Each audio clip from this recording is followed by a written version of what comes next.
Oke, Miss sama Mister. Saya boleh tahu rentang usianya dari Miss yang paling rendah berapa? 17 tahun. Sudah akil balik ya semuanya ya.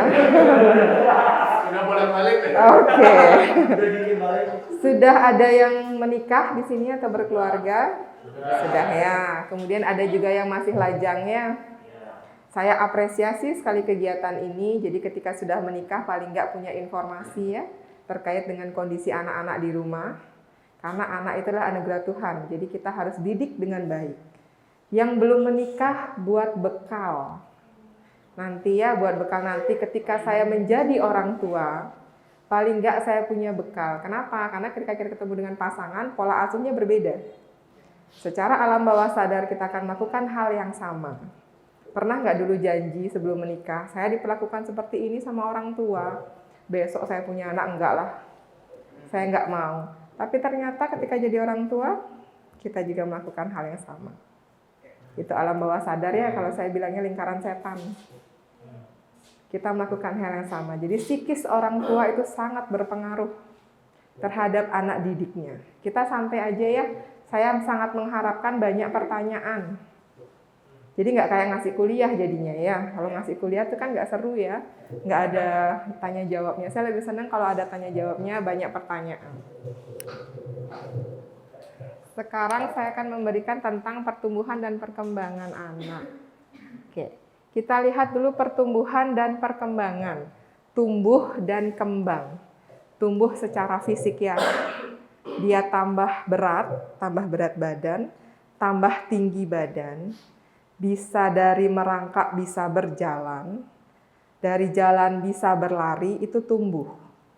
Kemudian kalau perkembangan terkait dengan kondisi mentalnya, apakah dia bisa menyesuaikan diri ketika usia dini, apakah dia sangat rewel misalnya, apakah dia menutup diri, apakah dia sibuk dengan bermain sendiri. Itu ya konsep-konsep perkembangan. Jadi seiring berkembangnya dengan kognitif, bakat minat. Itu yang lagi ini ya, lagi in sekarang ya. Bakat minat itu sedang in. Kenapa? Anaknya berbakat tapi tidak berminat. Paham ya? Bakat minat. Kenapa penting bakat minat? Karena dia berbakat tapi tidak berminat. Ketika orang berbakat, diajarin sedikit aja langsung bisa. Itu berbakat. Tapi nggak berminat, artinya hanya stuck sampai di sana, tidak ada perkembangan. Tapi kalau dia berbakat dan berminat, sekali diajarin dia bisa improvisasi terus. Tidak berbakat tetapi berminat, harus perlu belajar lebih ekstra. Orang yang bakat belajar 1-2 jam, dia butuh 4-5 jam. Dan butuh tutor. Butuh tutor itu bakat dan minat, makanya kenapa berbeda. Antara bakat dan minat, dan itu butuh psikotes ya, tes intelijensi, ada tes kecerdasannya, kemudian ada peminatannya, dan disarankan dari usia SD ke atas. Kenapa? Karena semakin tinggi usia, kepeminatan akan mulai mengkerucut ya. Dulu saya pengen jadi dokter, tiba-tiba berubah jadi pilot, berubah lagi jadi guru, itu anak SD ya. Semakin dia dewasa, oh kalau dokter kerjanya nyuntik orang doang, enggak lah males. Wah jadi pilot terbang terus nggak ketemu orang tua, nggak deh berubah lagi. Jadi semakin dia dewasa, minat itu semakin mengkerucut. Makanya kenapa kita ambil di SD. Di SD bawah bisa, cuma itu makin banyak nanti dia, hasilnya terlalu banyak, terlalu bervariasi. Ketika kita ambilnya di usia lebih tinggi, itu lebih mengkerucut, ya lebih paham dia dengan bahasa peminatannya. Itu tumbuh dan berkembang. Fase perkembangan itu banyak. Secara umum itu ada fase anak, kemudian fase remaja, dewasa, dan lansia. Karena kemarin permintaannya adalah anak, jadi saya ambil fase anak ya. Ada 3 fase yang saya ambil. Ada batita, bayi usia 3 tahun ya, 0 sampai 3. Kemudian balita, 3 sampai 5 tahun. Kemudian usia anak itu dari 5 sampai 12, yaitu usia prasekolah dan usia sekolah. Kenapa? Karena idealnya untuk sekolah formal kita ambil di usia 5 tahun. Kenapa? Kita lihat ada golden age. Pernah dengar nggak? Usia keemasannya. Kenapa dikatakan golden age? Yang pertama, usia keemasan itu banyak, ada yang mengatakan 0 sampai 5. Ada yang mengatakan 0 sampai 6, 0 sampai 8. Saya ambil tengah-tengah.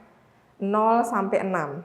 Jadi pada usia keemasan, itu perkembangan otak anak itu sampai mencapai 80%. Sisanya itu akan berkembang sampai sebelum usia 18 tahun, SMA. Berkembang dari stimulasi dari luar, kemudian pengajaran guru-guru, baik sekolah formal maupun informal. Di usia golden age, 0 sampai 6, saringan mereka belum terbentuk. Belum punya saringan permanen. Apapun itu diambil. Baik, buruk, masuk semua. Makanya kenapa di usia golden age banyak orang tua yang berlomba-lomba. 5 tahun anaknya udah les komputer. Pernah dengar nggak? Anak saya sekolah loh umur 6 bulan. Pernah dengar? Karena dia manfaatkan golden age. Jadi di usia itu orang tua berlomba-lomba untuk memanfaatkan kondisi otak anak yang berkembang 80%. Jangan lupa trauma yang paling tinggi, safe-nya di sana. Jadi banyak keluhan orang tua ya, oh dulu anak saya itu nurut kok dikasih tahu, sekarang SMA itu ngomongnya kasar, nggak bisa dikasih tahu, nggak tahu waktu, kemudian suka kalau marah-marah suka banting pintu dan segala macam. Kita flashback lagi, ketika usia 0 sampai 6 tahun, bagaimana bapak dan ibu mengasuh? Seperti apa? Kalau saya anak bermasalah di bawah 12, saya cek orang tuanya. Kenapa? Karena belum ada konsep diri. Puber ya, walaupun anak sekarang di bawah 12 ada juga yang udah puber ya. Ya, kelas 5 SD udah ada ya, yang sudah haid itu sudah ada. Cuma secara umum biasanya saya ambil 12 ke atas itu adalah konsep diri. Akunya itu sudah nemu di 12. Di bawah 12 dia masih copy paste cara marah bapaknya. Oh, kalau mama marah itu nangis aja di kamar. Berarti kalau aku ada sesuatu yang bikin hatiku sedih, nggak apa-apa kok aku nangis sendirian di kamar. It's okay kok. Tapi dia lupa kalau di situ dia numpuk terus ya. Trauma numpuk, karena kita punya kotak nih. Kita manusia punya kotak. Manusia itu secara umum punya waktu 2 minggu untuk terlibat stres. Makanya kenapa ketika psikolog atau orang-orang volunteer terjun ke lingkungan atau ke situasi yang penuh stres, diharapkan 2 minggu itu mengalami refresh ya. Karena kita punya butuh waktu 2 minggu. Kita bayangkan bertahun-tahun misalnya mengasuh anak dengan tingkat stres yang tinggi, itu gimana? Kondisinya sangat mengerikan ya. Jadi golden age itu boleh kita manfaatkan sesuai dengan tingkat kondisi anaknya. Anaknya udah bisa apa? Ketika golden age jangan dibandingkan, oh tetangganya udah bisa begini loh, kamu belum bisa. Atau kita abaikan. Oh kalau misalnya tetangganya udah bisa jalan di umur setahun, anak saya belum bisa jalan, oh nggak apa-apa. Zaman dulu kan gitu ya, kalau anak laki jalan dulu baru ngomong gitu ya. Mitosnya kan begitu. Bukan saya tidak percaya mitos, bukan. Cuma perkembangan anak itu sama. Laki perempuan sama. Di usia berapa dia delay atau terlambat perkembangan harus kita cek. Itu ya golden age. Jadi saringan mereka itu belum sempurna. Mereka ambil semua, serap semua dan mereka taruh simpen. Kapan munculnya? Nanti. Saat puber, berpuluh-puluh tahun lagi, saat dewasa. Makanya kenapa keluhannya inner child-ku rusak. Pernah dengar ya? Pasien yang datang mengatakan, badan saya aja Bu, 25-26. Psikis saya 10-15.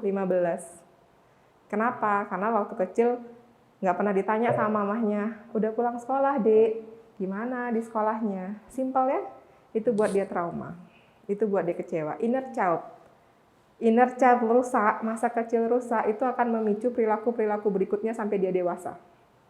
Makanya itu tumbuh dan berkembang.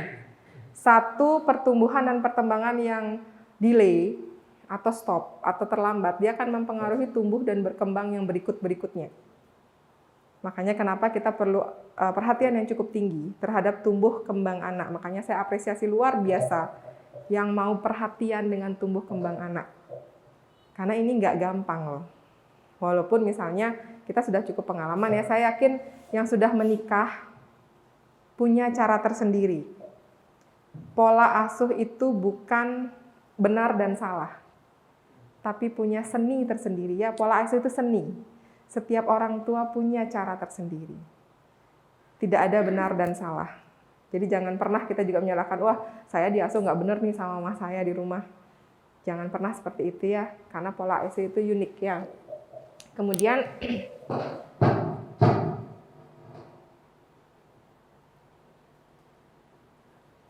nah, ini ciri perkembangan. Yang pertama, begitu anak lahir ke dunia, itu mereka sudah memulai proses belajar.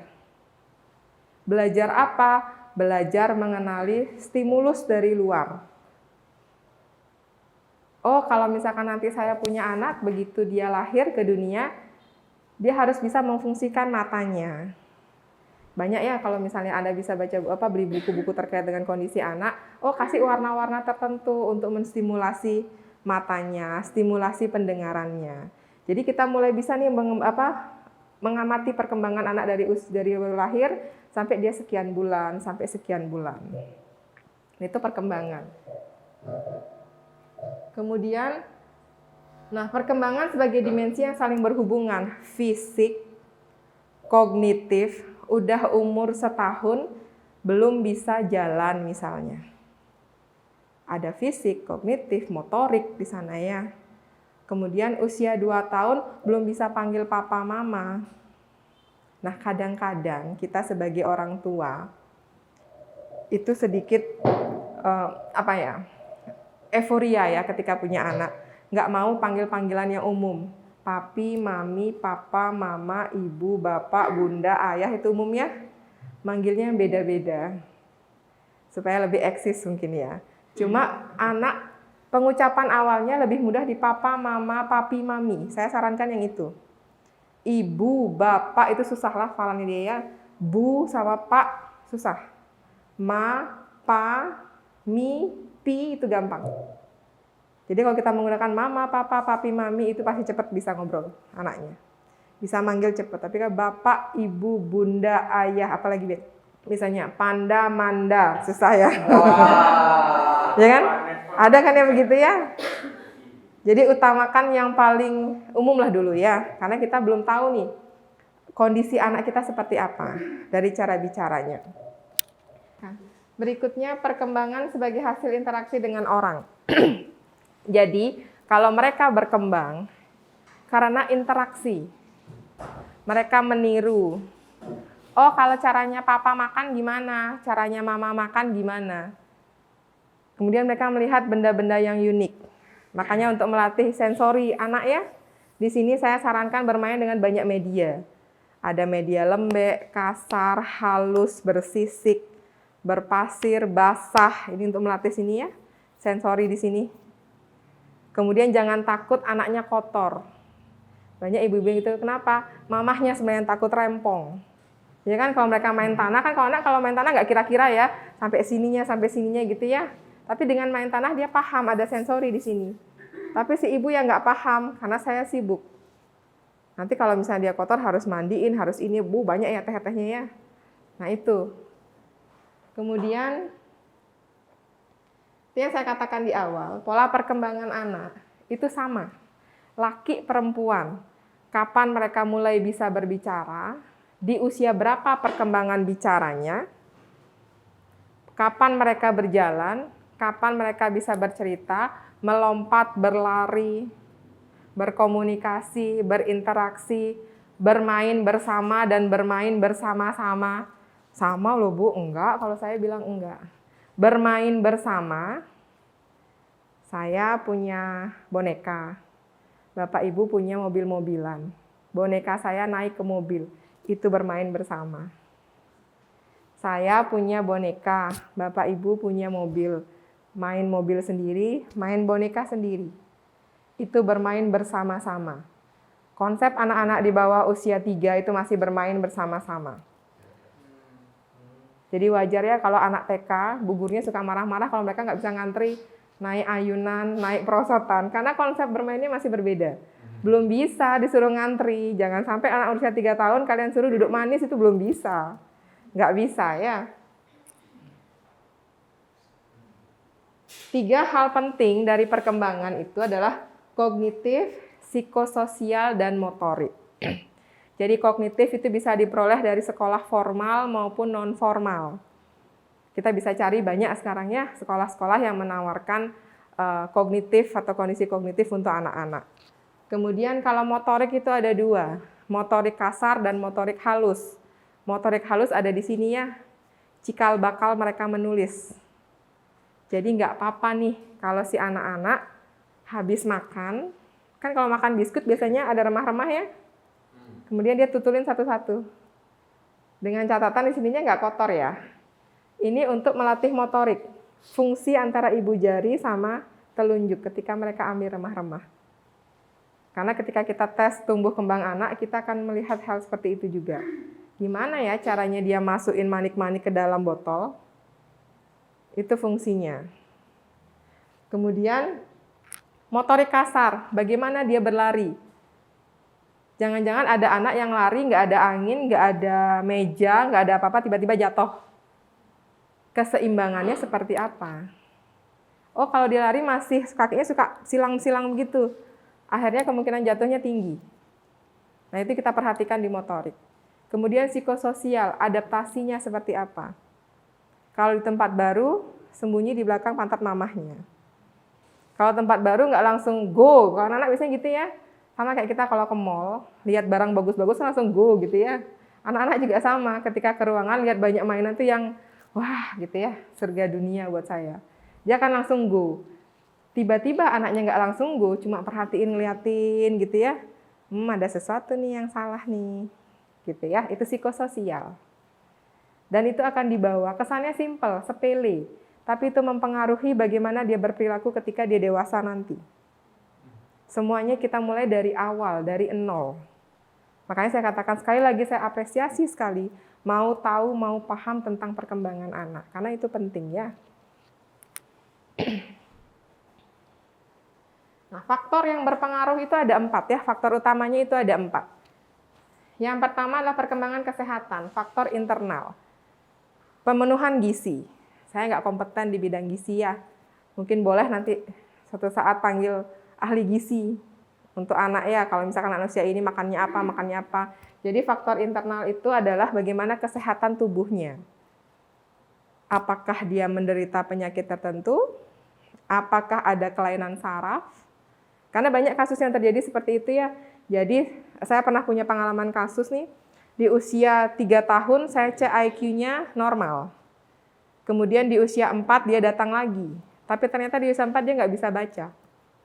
Oh, ternyata melahirkannya dengan cara vakum. Jadi ketika vakum ada saraf yang hanya berkembang sampai usia 3. Dan itu harus dengan keterangan orang tua. Saya kan nggak bisa tahu ya kalau orang tua nggak cerita. Nah, itu perkembangan kesehatan. Kita harus paham kondisi sehatnya gimana. Makanya kenapa ketika sebelum menikah, kalau saya sih menyarankan, bukan mewajibkan, menyarankan, general check up dong dengan pasangan. Karena kadang-kadang ketika punya anak, wah anaknya alergi susu sapi. Siapa yang alergi susu sapi? Oh saya enggak, tanya cek, oh papahnya. Kan nggak mungkin anaknya orangnya yang lahirnya alergi susu sapi, ya nggak sih? Karena kita menikah berdua ya kita yang punya turunan. Oh punya asma, berarti ada kemungkinan anaknya entah karier, pembawa, atau menderita asma. General check up lah. Tapi dengan catatan ketika melakukan general check up, kita sudah siap secara mental ya. Punya pasangan menderita sakit apa, punya sakit bawaan apa, itu kita harus ready. Jangan-jangan habis general check up kita nggak jadi nikah. Gitu ya. Habis general check up, kemudian konseling pranikah, nggak jadi deh. Karena sekali seumur hidup kan gitu kan ya. Cita-cita, oh ini ada yang mau menikah. Cita-cita kan menikah sekali seumur hidup dengan orang yang tepat. Boleh cita-cita dalam perjalanannya. Ada kemungkinan banyak warna-warni dalam pernikahan, gitu ya. Kemudian pola asuh. Saya ambil pola asuh yang umum, otoriter, permisif, dan demokratis. Kalau otoriter, orang tua adalah peraturan. Mama bilang no, Semua no. Terserah kamu mau berpendapat ini, berpendapat itu, pokoknya kalau mama bilang enggak, ya enggak. Itu otoriter ya. Orang tua adalah peraturannya. Bagus enggak untuk perkembangan anak? Bagus, anaknya disiplin. Cuma agresif. Kenapa? Karena mereka nggak bisa menyalurkan apa isi hatinya. Semuanya harus mengikuti orang tuanya. Nggak kreatif. Karena diarahkan. Sama kayak guru les ya, kalau kita les, mengerjakan soal ini rumusnya. Nggak pernah punya pikiran mau cari rumus yang lain. Karena udah diajarin rumus yang itu. Itu otoriter. Ada positifnya? Ada. Setiap pola asuh pasti ada positifnya. Kemudian yang kedua, ada pola asuh permisif. Semua boleh. Wah, saya kalau jadi orang tua, nggak mau ngelarang ini, nggak mau ngelarang itu. Saya semua boleh lah. Karena dia supaya bisa menikmati masa kecilnya dan segala macam. Boleh. Apa nih kelebihannya? Anaknya kreatif. Mereka punya jalan keluar sendiri. Tapi kekurangannya apa? Biasanya anaknya akan kehilangan arah. Karena nggak ada rule. Kita jalan di tangga aja bisa harus pegangan ya. Kita harus lihat kiri kanan. Harus ada garisnya. Apalagi anak-anak ya. Yang belum paham gimana dunia sesungguhnya. Dia belum pernah masuk ke dunia persilatan yang sesungguhnya ya. Kita yang punya. Kita yang mengajarkan. Artinya pola asuh permisif itu ada positif, ada negatif. Kemudian terakhir adalah demokratis. Itu yang paling dianjurkan. Antara peraturan dan keinginan anak atau fasilitas anak itu seimbang. Ma, aku boleh nggak keluar malam? Anaknya udah umur 17. Boleh nggak ma keluar malam, pulangnya nanti jam 9? Kalau otoriter nggak boleh. Anak laki, anak perempuan kok keluarnya malam, pulangnya jam 9, jam 7 kamu sudah di rumah. Tapi mulainya baru jam 7 mah acaranya. Baru tepuk tangannya jam 7 misalnya ya gitu ya. Tapi aku udah pulang kan nggak lucu mah, aku jam 7 udah dijemput. Nah itu otoriter. Tapi kalau misalnya dia demokratis, kenapa pulang jam segitu? Acaranya gimana kak? Jadi kita bisa imbangi peraturan dengan hak anak. Ketika mah aku mau beli ini, kenapa beli itu? Jadi punya tahu alasannya, nggak harus semua boleh. Walaupun kita mampu misalnya secara finansial, bisa membelikan, bisa memberikan fasilitas, oke, nggak masalah. Cuma kita harus tahu kebutuhannya untuk apa. Kenapa? Karena ketika dia dewasa, dia bekerja, belum tentu penghasilannya sama dengan kita. Dari kecil udah biasa beli ini, beli itu, dapat ini, dapat itu. Udah gede ternyata dapat gajinya nggak sebanyak itu gitu ya. Kalau gitu kan mama aja yang beliin, kayak gitu ya. Itu pola asuh. Kemudian yang ketiga adalah lingkungan pendidik. Formal, non-formal itu penting.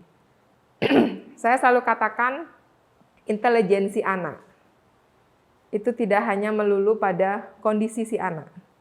Tapi butuh motivasi dari orang tua, kondisi kecerdasan anak, bagaimana guru mengajar atau guru mendidik, dan bagaimana lingkungan rumah dan lingkungan sekolahnya. Saya pernah lihat di satu sekolah, saya nggak sebut merek sekolahnya ya, ketika anaknya terlambat, disorakin satu kelas. Kebayang ya rasanya ya, saya mendengarnya udah merinding saya. Kebayang dong, seberapa malunya, walaupun cuma TK. Jangan salah, sekarang TK itu dibully, dan banyak guru-guru yang nggak percaya. TK kok ada pembulian, dari mana? Jangan salah loh, gara-gara jepit rambut mereka bisa dibully. Jepit rambutnya lucu, pinjem dong. Kalau nggak ngasih pinjem nanti nggak ada temennya. TK. Dan itu kasusnya sudah banyak banget. Keluhannya banyak yang muncul. Kita ngobrol sama miss-nya, ngobrol sama gurunya. Wah, mamah lebay. Gitu ya. Padahal anaknya nangis-nangis nggak mau sekolah. Karena jepit rambutnya mau dipinjam temennya. Kalau nggak dikasih pinjam, dia nggak punya teman. Atau sebaliknya, si guru itu lupa merayakan ulang tahun. Saya pernah punya kasus, jadi di sekolah itu punya aturan atau punya adat. Ketika ulang tahun, mereka akan dikalungkan bunga, kemudian dikasih aplaus ya ke depan. Nah, pada saat anak ini ulang tahun, gurunya lupa. Kemudian setelah itu dia pulang, dia bercerita di sekolah ada monster. Monsternya itu nggak ada matanya. Karena gurunya pakai kacamata. Jadi nggak ada matanya. Kemudian monsternya mirip kucing. Suara gurunya sedikit kecil ya. Suara gurunya sedikit kecil. Kemudian karena kepercayaan di Bali, kembali lagi ya, Akhirnya dibawalah ke dukun, orang pinter dan segala macamnya. 3 bulan anak TK mogok sekolah. Terus saya katakan, emang monsternya kayak apa, Kak? Monsternya besar, kadang-kadang dia duduk di pojok kelas. Kakinya naik begini ya. Terus suka ketok-ketok penggaris di meja. Berarti guru. Ya kan? Berarti guru. Kemudian saya bilang, nanti tante ajarin papahnya cara melawan monster ya. Kita bekali, saya kasih sapu lidi. Kemudian di depan anaknya saya katakan pada papa, kita harus cari monsternya yang mana. Karena ketika kita mengabaikan cerita itu, mereka merasa nggak punya peran. Ya kan? Sama kayak aku nggak mau tidur siang, soalnya ada monster. Detailkan si monster. Monsternya kayak apa, Kak? Oh ya, dia di sebelah mana duduknya? Kayak apa rupanya? Yuk kita bisik-bisik yuk, biar monsternya nggak denger. Karena mereka punya banyak imajinasinya di luar kemampuan tanda kutip ya, karena saya nggak mampu, saya belum ada kompetensi di sana ya, di luar kemampuan ini. Jadi mereka punya banyak imajinasi, dan itu biasanya kami tuangkan lewat gambar. Jadi kalau misalnya kita mau cek kondisi trauma anak, bisa kita tuangkan lewat gambar. Kalau misalnya anaknya di bawah usia 5, kita bisa dengan warna. Jadi warna perwakilannya hitam, merah, kuning, biru, itu perwakilan dari feel-nya mereka. Rasanya mereka. Kemudian pergaulan terakhir. Dengan siapa dia bergaul? Bergaul dengan pembuli. Kalau kita jadi pembuli, itu kita kadang-kadang butuh panggung ya. Pembuli itu kan butuh panggung. Kalau nggak mau dibully, ambil panggungnya. Jangan kasih mereka panggung. Kalau kalian nggak mau dibully, jangan pernah kasih mereka panggung. Karena si pembuli itu mau show off. Ketika dia merasa kita cut, nggak dikasih panggung, mereka akan bingung sendiri. Dan mulai akan menanyakan pada diri saya, kenapa ya? Kok dia nggak mau sama saya lagi? Itu pembuli ya. Itu pergaulan. Saya sampai jam,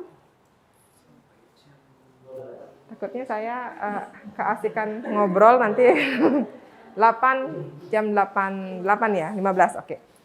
Kita lihat pertama yang Mbak Tita ya, usia 0 sampai 3 tahun. Kemampuan yang wajib ada, ini saya ambil keseluruhan aja ya, karena kalau kita cerita kayaknya berapa SKS mungkin ya panjang gitu ya. Saya ambil secara keseluruhan aja ya, berdasarkan pengalaman. Yang pertama, dia harus mampu cerita. Aku tadi ke ini loh, ke rumah kakakku, tapi mereka belum paham besok, kemarin, sore, lusa, minggu depan, bulan depan, konsep itu belum ada.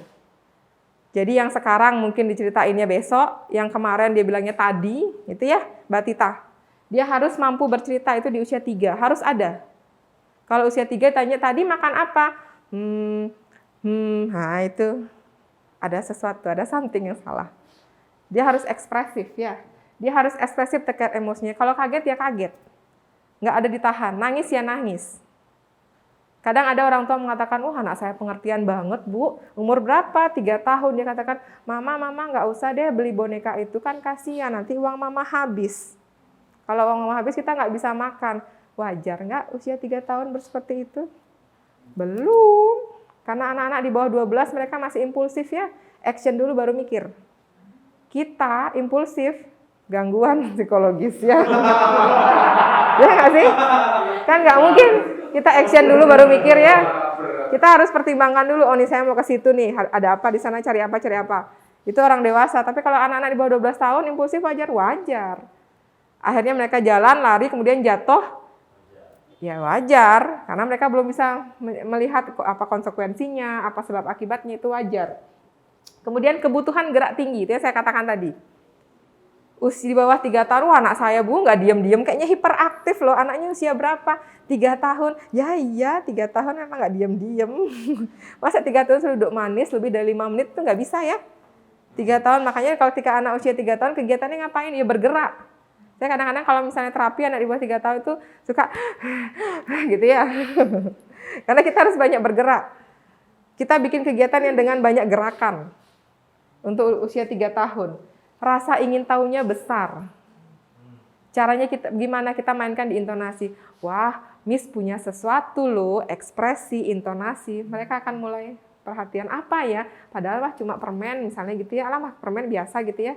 Tapi buat mereka dengan kita mengemas dengan intonasi, ekspresi, Mereka akan mulai rasa ingin, keponya tinggi. Anak-anak tuh kepo banget ya.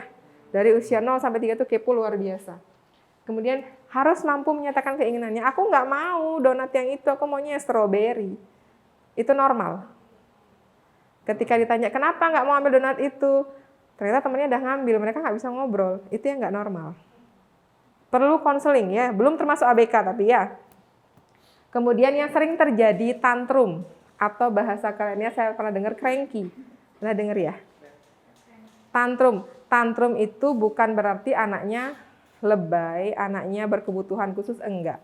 Tapi itu cara mereka berkomunikasi dengan kita. Kalau kita orang dewasa marah-marah, bisa ngobrol ya. Oh, cucut gitu ya. Kalau ngoceh kamu udah.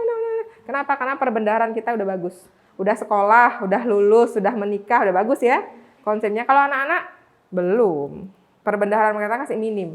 Larinya apa? Ngamuk, teriak, lempar. Itu bentuk atau cara mereka berkomunikasi dengan kita. Apa yang harus kita lakukan? Jadi ketika mereka tantrum, jangan kita juga ikut tantrum ya. Tunggu. Jadi kalau mereka tantrum, kitanya ngomel. Di sini keluar energi, sini energi, tidurnya capek gitu ya. Jangan. Tunggu dulu. Karena ketika tantrum, blocking kognitif semua anak-anaknya. Sini nggak masuk, nggak masuk semua nih. Karena mereka tantrum, tunggu sampai selesai. Atau pindahkan ke tempat yang lebih aman, lebih safe ya. Misalnya tantrumnya di tempat yang luas. Atau misalnya ada berkerikil dan segala macam, itu kita pindahkan dulu. Ke tempat yang safe yang buat dia tantrum. Dia harus paham ketika saya tantrum yang saya rasakan apa nih. Marah, sedih, cemburu. Itu kecerdasan emosi yang nggak pernah kita dapat di sekolah. Dapatnya di mana? Di keluarga. Mama marah nih nak, rasanya nggak enak di sini ya kalau marah. Itu namanya marah. Ma, aku kayaknya kok sakit banget. Tadi soalnya aku kalau main nggak diajak. Iya, itu sedih nak namanya. Emotional question ya. Karena itu jadi yang mungkin kerja di SDM ya. Ada intelligence question, emotional question, kemudian ada mental question terakhir ya kan, ada spiritual question. Nah kemudian terlalu aktif. Terlalu aktif ini kadang-kadang juga orang tua mengatakan gampang banget ya. Mengatakan, wah kayaknya anakku autis deh. Nggak kebayang autis itu mahal loh. Ya, autis itu sulit luar biasa. Jangan pernah mengatakan seperti itu. Wah anak kayaknya hiperaktif loh. Cek dulu dong makanan anak sekarang. Ya. Kemudian pergaulan gadgetnya seperti apa. Kemudian di rumah bagaimana. Jangan-jangan mamahnya juga aktif. Nggak diem-diem. Kak, buang sampahnya nanti gini. Jadi belum selesai satu instruksi, udah banyak instruksinya. Jadi anaknya bingung. Aktif, cek bagaimana orang tuanya. Jadi jangan buru-buru mengatakan anak saya begini, anak saya begitu. Karena setiap anak itu cerdas. Beda perkembangannya. Karena banyak keluhan seperti itu. Anak saya nakal, cek IQ-nya 142. Oh, nakal, mana ada nakal ya. Karena saya sering begitu, anaknya nakal, sering bolos. Saya pernah ada keluhan begitu. Jadi masuk sekolah bilingual, dia nggak dapat peringkat, sering bolos, sering tidur di sekolah. Kemudian sering gangguin temen. Cek IQ-nya 142. Pindah bu, pindah sekolah, jangan sekolah di situ. Pindah sekolah, cari sekolah yang memang benar-benar memfasilitasi. Akhirnya di sekolah yang baru dia bisa berkomunikasi.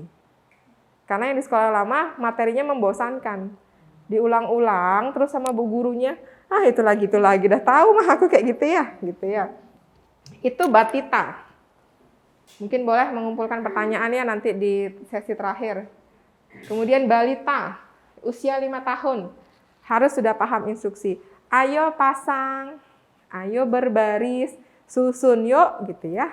Instruksi sederhana dan kompleks. Tolongin dong taruhin handphonenya mama di rak nomor 2 dari atas, itu kompleks ya. Boleh di rumah dilakukan. Kakak buangin dong sampah di tong sampah warna biru di dapur, itu kompleks. Buangin dong tong sampahnya di tong sampah segitiga yang warna biru nomor 2 di atas kulkas yang di sebelah lemari. Itu kompleks banget ya. Jadi harus dipertimbangkan ya. Anaknya usia berapa, instruksinya gimana gitu ya. Kemudian mampu berkomunikasi 2 arah, tiktokannya ketika ngobrol. Dari mana? Diam. Hari ini mau kemana? Aku tadi habis makan permen tante. Nyambung nggak? Enggak. Tadi aku habis beli Barbie loh. Kita nanya kemana, dia bilangnya habis beli Barbie. Komunikasi dua arah ya. Kemudian paham sebab dan akibat. Aku nggak mau jalan di situ soalnya licin, tadi aku lihat temanku jatuh. Jadi aku harus pegangan. Sebab dan akibat dia harus paham. Ingat nama temennya. Wah, anak saya nggak ada temennya, Bu, di rumah semuanya orang dewasa. Oke. Ingat nggak panggilan papahnya, mamahnya, pengasuhnya. Itu untuk memori ya. Kemudian mandiri. Saking sayangnya sama anak, semuanya dilayani. Usia 3 tahun belum bisa buka baju sendiri. Itu saya worry ya. Usia TK, usia 5 tahun nggak bisa buka baju yang ada beniknya. Ini kemampuan motorik halus ya. Ngancingin celana, motorik halus. Masukin itu motorik halus. Itu. Kemudian mandi sendiri bisa nggak? Walaupun nggak bersih nggak apa-apa. Kalau misalnya habis main kotor-kotor kita katakan, Mama bantu ya nak ya untuk mandi. Karena aku bersih kok Mama. Iya tahu, Mama tahu kamu bersih mandinya. Tapi sekarang dibantu ya, tadi kan habis begini gitu ya. Kita jelaskan. Kemudian dia harus mampu berimajinasi. Biasanya kalau di sekolah formal maupun non formal itu akan terbentuk lewat main pura-pura. Ada bolpen, cantik nggak aku? Ini bolpen tapi dia bisa berimajinasi kalau itu sisir. Kalau ABK itu nggak bisa. Pulpen ya pulpen, sisir ya sisir, sepatu ya sepatu. Jadi dia angkat sepatunya, halo, udah di mana mah? Jadi telepon. Itu anak normal ya. ABK nggak bisa. Dicek ya. Kalau kita nggak bisa memfungsikan, juga jangan-jangan kita juga termasuk kebutuhan fungsi. Ya nggak sih? Harus dicek itu ya. Apa nih yang jadi kendala biasanya? Kurang mampu mengendalikan emosi. Di tempat umum tuh kadang-kadang suka teriak marah. Yang malu bukan anaknya tapi mamahnya. Kamu lo di mall teriak-teriak bikin mamah malu. Di supermarket minta permen, pokoknya permen, terus guling-guling. Udah nggak belikan permen. Jangan. Anak-anak tuh cerdas ya. Mereka punya konsep trial dan error. Ketika saya coba guling-guling dapat permen, besok saya mau coklat, saya kan guling-guling. Gagal, tedot, nggak bisa. Besok ganti apa ya? Oh, besok saya teriak-teriak. Gagal, tedot. Apalagi ya? Itu anak-anak ya, mereka punya konsep trial dan error. Yang mengendalikan siapa? Kita dong, orang tua. Mereka akan terus coba segala cara untuk memenuhi keinginannya.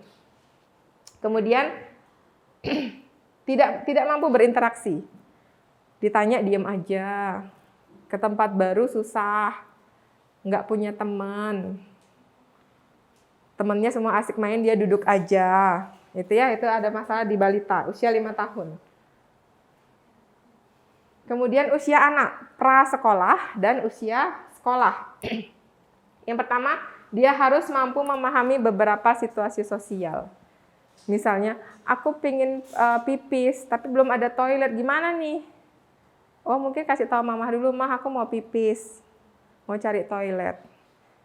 Nah, ini yang banyak terkendala ya, makanya kenapa sekarang itu pemerintah atau dinas pendidikan itu menyarankan anak yang kurang usia, pernah dengar ya? Yang kurang usia atau tidak sampai 7 tahun, 5,5 ke atas sampai dengan 6,5 kalau nggak salah itu aturannya, itu harus dengan surat keterangan psikolog. Kemudian di psikolog ngapain aja? Jadi banyak nih orang tua nelpon, Bu, nanti anak saya datang ke sana pakai baju apa? Terus nanti ditanya matematika apa bahasa Indonesia? Kita nggak guru les ya, kita psikolog. Wah, anak saya udah bisa baca, udah bisa ngitung, udah bisa nyusun ini. Yang kita tanyakan nggak itu. Oke, kita tes kecerdasan, tapi kita tesnya lewat gambar, karena cuma screening. Jadi yang kita terapkanlah tes kecerdasan secara umum dengan gambar. Kemudian kita terapkan kesiapan sekolah, kita akan tanya, mana jumlah kelereng yang sama dengan jumlah jari tangan kanan kamu? Mana kakak yang berdiri tengah-tengah? Mana yang bekerja paling berat? Itu kan nggak ada di sekolah ya. Kenapa hal itu dilakukan? Harapannya jangan-jangan anaknya cerdas aja, tapi mentalnya nggak sesuai. Pinter, bisa jadi juara, tapi nggak bisa ngobrol. Bu guru mau pipis, nggak bisa. Bu guru aku tadi jalin sama temennya, nggak bisa. Bu guru aku udah kebanyakan tugas, nggak bisa. Dia biarkan dirinya dipenuhi dengan banyak-banyak hal-hal dari luar ya. Itu tujuannya. Jadi kita harus pastikan cerdas dan mentalnya ready. Mentalnya oke.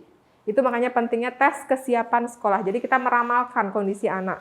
Bagaimana konsentrasinya, kemudian apakah dia sudah paham perbandingan, apakah dia sudah bisa memorinya, apakah tercapai apa enggak. Kemudian dia bisa mengambil kesimpulan enggak. Jadi kita cerita nih panjang lebar. Kemudian kita tanya, tadi dari cerita tante apa yang kamu dengar? Itu kelas 1 harus punya kemampuan itu ya.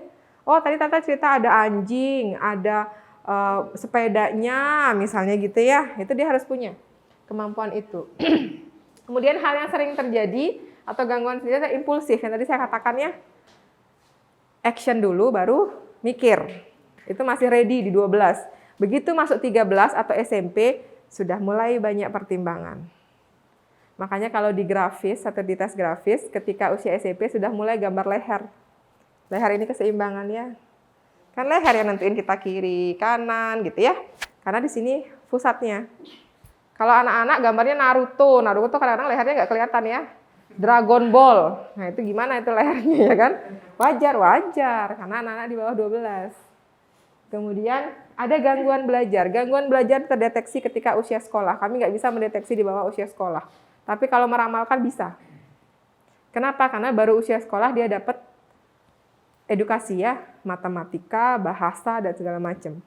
Makanya ketika di awal sekolah, usia 7, kemudian dia tes IQ, kita tahu kemampuan bahasanya gimana. Oh, kemampuan prakteknya seperti apa, berhitungnya bagaimana. Itu kita sudah bisa ramalkan. IQ-nya tinggi, 129. Tapi ternyata nggak naik kelas, mogok sekolah, berarti lingkungannya stimulasi nggak bagus. Sayang loh, dia punya IQ 129. Tapi yang keluar misalnya cuma 60, kan sayangnya. Sisanya kemana? Disimpan sama orang tuanya gitu ya. Kan sayang kalau seperti itu. Itu untuk balita, anak. Nah, ini permasalahan umum lainnya. Yang sering saya lihat ya, yang satu, kalau kemana-mana nggak mau ditinggal sama mamahnya. Nempel terus. Kadang-kadang maaf ini mamahnya kalau ke belakang, anaknya ditempatin taruh depannya. Oh, mama lagi ini nak, gitu ya. Mungkin pernah ada yang mengalami hal itu kalau mengasuh anak baby ya. Artinya si anak harus paham nih. Kalau dia tetap safe. Dari mana? Kalau dari permainan saya sarankan main cilupba. Itu permainan antara trust, kepercayaan pada anak. Karena begitu cilup kita hilang ya. Ba, ada lagi kan? Tapi ba-nya jangan lama-lama. Nanti kalau ba-nya lama, mereka jadi nggak care sama kita ya kan? Cilup ba itu permainan yang melihat atau misalnya bisa ini untuk adaptasi.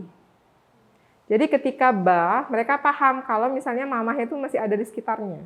Atau misalkan dia nangis, baby ya nangis. Kita lagi di dapur, jangan langsung dideketin, nggak. Kasih suara dulu, tunggu. Sebentar ya. Oh, ada suara mamahku di sana.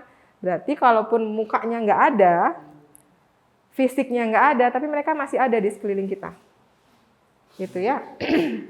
Kemudian anak tidak berani dan bersembunyi di belakang ibunya. Ini karakter ibu biasanya. Jangan nak, tunggu, ibu garda terdepan gitu misalnya ya.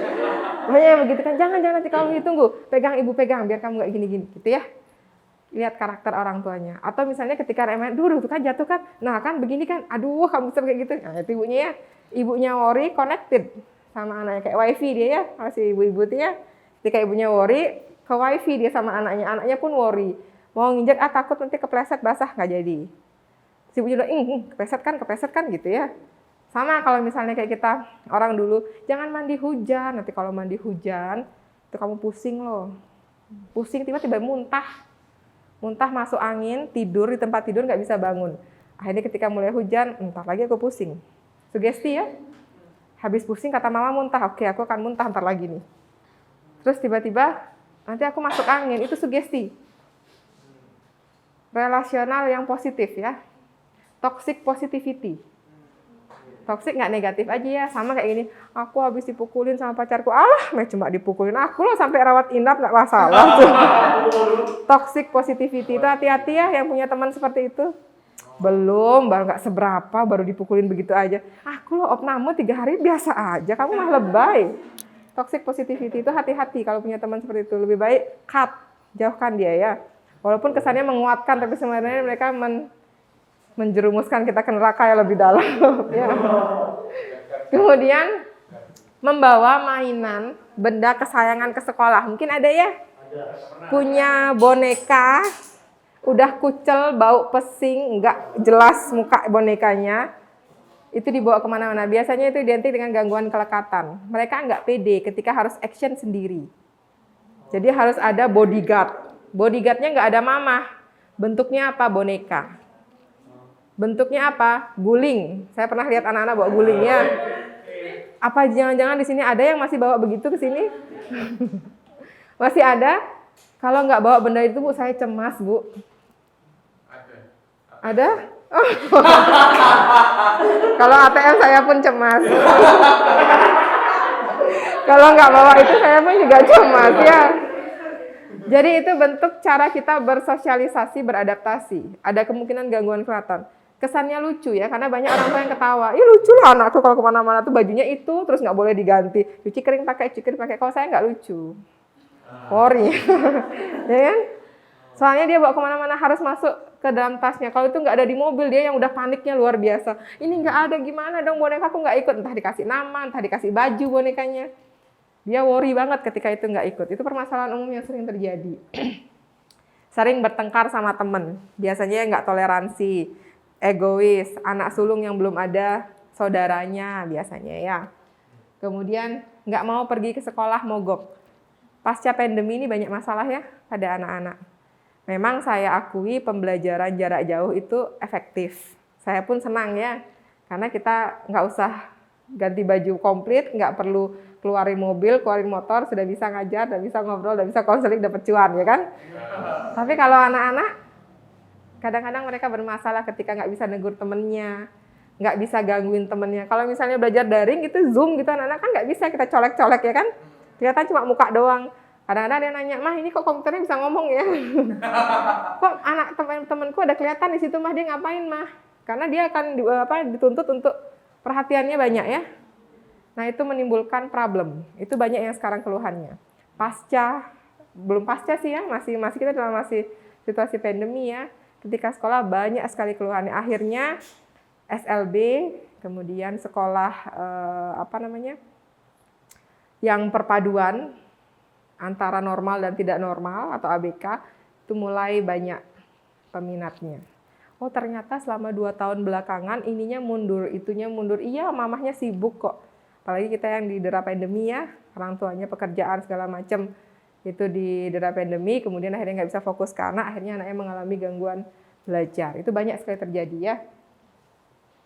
Nggak dapat duduk tenang, baru duduk 5 menit udah bangun gangguin temennya. Rasanya kayak ada jarum-jarum di sini ya. Begini begitu aja duduknya ya kan. Atau misalnya ketika ada pembelajaran belum duduk dia sudah berdiri, apaan tuh Miss gitu ya. Nah itu banyak permasalahan umum yang terjadi. Kalau usia di bawah 3 tahun batita, itu masih kita toleransi. Tapi kalau sudah balita, berarti kemampuan konsentrasinya buruk. Apalagi kalau dia ngerjain sesuatu nggak selesai. Masih mainan sini, tiba-tiba ada mainan baru, wah ditinggal. Makanya saya sering tanya sama orang tua, dengan satu mainan berapa detik atau berapa menit dia bertahan? Oh nggak lama Miss, misalnya cuma berapa menit aja, 5 menit, di bawah 5 menit bahan. Kalau ada mainan lain dia akan pindah-pindah, berarti konsentrasi ya. Karena dengan satu mainan dia nggak selesai. Kecuali dia nggak suka sama mainannya atau suka dengan itu, lain permasalahannya ya. Itu permasalahan umum yang terjadi. Nah, kapan nih kita kategorikan mereka menjadi perilaku bermasalah? Yang pertama, harus ada frekuensinya. Seberapa sering sih perilaku itu terjadi? Itu yang harus kita lihat. Dicatat ya, kalau anak itu observasi. Kita observasi, biasanya saya menyarankan kalau observasi itu lewat bermain. Paling mudah observasi anak lewat bermain. Kasih main sama teman-temannya, sama peer groupnya ya yang seusia. Kemudian kita duduk sebagai observer, itu mudah banget. Kemudian intensitas, akibatnya. Ketika perilaku itu muncul, akibat timbulkan seperti apa? Tinggi, rendah, sedang. Kemudian usia. Oh, usia 3 tahun wajar nggak ketika dia bawa gelas tumpah? Wajar ya. Usia 7 tahun bawa gelas tumpah semua, itu yang nggak wajar. Kemudian keterkaitan dengan perilaku lainnya. Oh, ternyata dia bawa gelas usia 7 tahun tumpah karena mamahnya suka, ayo yang benar, ayo, kamu segitu aja nggak bisa kamu loh. Kadang-kadang mamah lupa ya. Mama usia 32, anaknya usia 3 tahun. Kamu hal kecil gitu aja nggak bisa. Iya, mama sih usianya berapa, aku berapa gitu ya. Harusnya tahu. standar penilaian. Jangan pernah pakai baju kita ke orang lain ya. Kedodoran, nggak cukup, nggak sesuai warna. Sama juga dengan anak-anak. Jangan pernah pakai baju kita ke anak-anak. Mereka punya baju sendiri, punya konsep sendiri ya. Kemudian ada konteks sosial.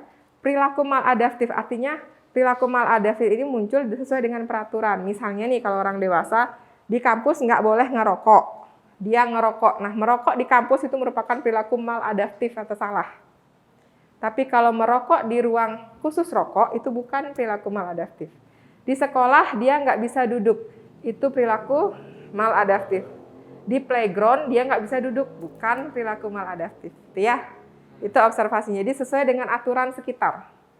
Bagaimana konsep atau aturan yang ada di sekitar. Kemudian setelah lihat perilaku bermasalah, kita mulai ke pengenalan apa itu anak berkebutuhan khusus. Bukan anak buah kapal ya ABK ini ya. Anak berkebutuhan khusus ABK. Kita lihat dari 3 sisi. Ini sisi yang utama yang paling mudah dilakukan oleh orang awam. Yang pertama lihat perilakunya. Ketika dia berperilaku ada tujuannya enggak? Wah dia lari-lari, iya karena mungkin dia larinya itu kebelet pipis, menghindari anjing, menghindari kucing atau berlomba dengan temannya. Jadi kegiatannya atau perilaku itu ada tujuannya. Kalau dia lari-lari di tempat, goyang-goyangkan tangan di tempat, ini kan nggak ada tujuannya. Bisa kita katakan dia termasuk anak berkebutuhan khusus. Ketawa tiba-tiba. Kalau ada lucu, ada tujuan. Tapi ketika tiba-tiba dia tertawa terus, itu yang nggak ada tujuannya. Komunikasi. Nyambung nggak? Diajak ngobrol. Lafal bicaranya. A, I, U, E, O. Ketika mengatakan sama anak, ih kamu cantik banget ih. Ih tamu-tamu nih, nggak bisa gitu ya. Kita gunakan EYD, kamu cantik banget nih, kamu. EYD, A, I, U, E, O. Itu yang kadang-kadang menyebabkan anak speech delay ya. Atau terlambat bicara. Ih matahariku, padahal dia punya nama misalnya ya. Wah matahariku. Atau misalkan si orang tua memberikan nama-nama khusus di bagian tubuhnya. Ada saya kasus begitu ya. Bu guru, burung nuriku kemarin itu membiru. Terus sakit sekali. Oh burung nurinya sakit, ditanam aja, dikubur aja nak, nanti dia akan menghadap Tuhan, kata bu guru. Tahu kan burung nuri apa? Tahu nggak yang saya ceritakan? Tahu. Kelamin laki-laki itu burung nuri, karena mamahnya, papahnya kalau di rumah menggunakan bahasa itu. Ayo nak, burung nurinya dicuci dulu sebelum tidur. Ayo putri ayunya dibersihkan dulu sebelum tidur. Kenapa nggak menggunakan istilah umum masyarakat umumnya? Bukan tabu ya, memang kita Indonesia Timur ya, tapi kita bukan tabu, kita mengenalkan. Karena ketika dia berkomunikasi dengan orang dewasa lainnya paham. Kalau ngobrol burung nuri sama orang tuanya paham, tapi kalau ngobrol burung nuri sama bu guru, belum tentu bu guru paham. Bu, putri ayu saya tadi kejedot. Oh ya? Laporin dong sama orang tuanya kalau kejedot. Siapa? Kasihan dong, dikasih betadin coba biar nggak sakit putri ayunya. Iya karena gurunya nggak tahu, gurunya nggak paham ya. Kemudian eye contact, kontak mata. Kalau kita ngobrol, taraf kesopanan kita ya, kita harus melakukan kontak mata. Ada nggak yang bisa? Ada, tapi saya sarankan ketika nggak bisa, boleh memandang di sini. Jangan langsung eye contact kalau nggak mampu. Bersalah nggak? Nggak usah bersalah. It's okay, nggak apa-apa. Ketika kamu tidak dalam kondisi baik-baik saja itu nggak apa-apa loh. Dan cukup luar biasa ketika kamu menyatakan bahwa saya dalam kondisi tidak baik-baik saja. Itu luar biasa buat saya. Ya, jadi harus dihargai. Setiap permasalahan orang itu berbeda ya. Jadi nggak ada yang lebay ya. Dalam psikologi itu nggak ada yang lebay, semuanya ada ukurannya. Kemudian, nah ini beberapa jenis ABK yang sering terjadi, mungkin pernah dengar ya. Saya hanya bahas sekilas saja. ADHD, Attention Deficit Hyperactive Disorder. Biasanya ditandai dengan aktif, sangat aktif. Biasanya ada yang aktif agresif. Agresif itu menyakiti ya. Kemudian kalau dalam setting sekolah, yang biasanya tersamarkan, ADHD rata-rata cerdas ya, anaknya cerdas. Luar biasa, tapi kadang-kadang ADHD nggak bisa kontrol motoriknya. Saya maunya peluk, tapi jatuhnya dorong. Wah anaknya nakal, terus dimarahin sama mamahnya, tersinggung, saya kan jatuhnya meluk tadi. Kok saya dimarahin sih? Karena efeknya dorong. Kemudian nggak boleh itu diambil ya, nggak mau saya ngambil, tapi kontrol motoriknya nggak bagus. Itu ADHD. Dan mereka rata-rata cerdas ya. Kalau kita bisa menstimulasi, kita bisa fasilitasi, rata-rata mereka cerdas. ADHD. Kemudian yang adiknya ini masih saudara sepupuan semua ya. Kemudian adiknya ADD, Attention Deficit Disorder. Gangguan konsentrasi. Suruh nyusun balok. Ayo kita susun baloknya. Iya, susun baloknya. Kak, lihat dulu Kak di sini. Di lain-lain ya. Perhatiannya mudah teralihkan dengan benda-benda yang ada di sekitarnya. Wah, ada lukisan, wah ada ini. Kemudian baru masuk ruangan, saya biasanya sering observasi ya anak-anak kalau misalnya cek psikologis begitu masuk ruangan, ada yang langsung tiduran di sofa, ada yang naik ke meja, ada yang langsung ngambil mainan. Kelihatannya konsep awalnya seperti apa. Oh, usianya 7 tahun, harus 7 tahun sudah paham ya ketika masuk lingkungan baru, lihat-lihat dulu nih, baca situasi, kan gitu ya. Tapi 7 tahun tiba-tiba langsung duduk tanya, Bu, gimana Bu, kabar Bu, sehat? Ada yang begitu, saya pikir, ABK nih. Udah feeling, wah ABK nih kayaknya nih, cek beneran ABK. Banyak yang begitu ya. Udah 7 tahun duduk manis di pojokan, lihat, yuk kita main Kak, yuk. Begitu mamanya keluar, langsung aktif ya, karena si pawang nggak ada, si pawang kan di luar. Saya selalu menyarankan kalau anak-anak cek itu harus di dalam sendiri, nggak ada ininya, bodyguardnya nggak ada di dalamnya. Jadi dia harus bisa mengusahakan apa yang terjadi dengan dirinya sendiri.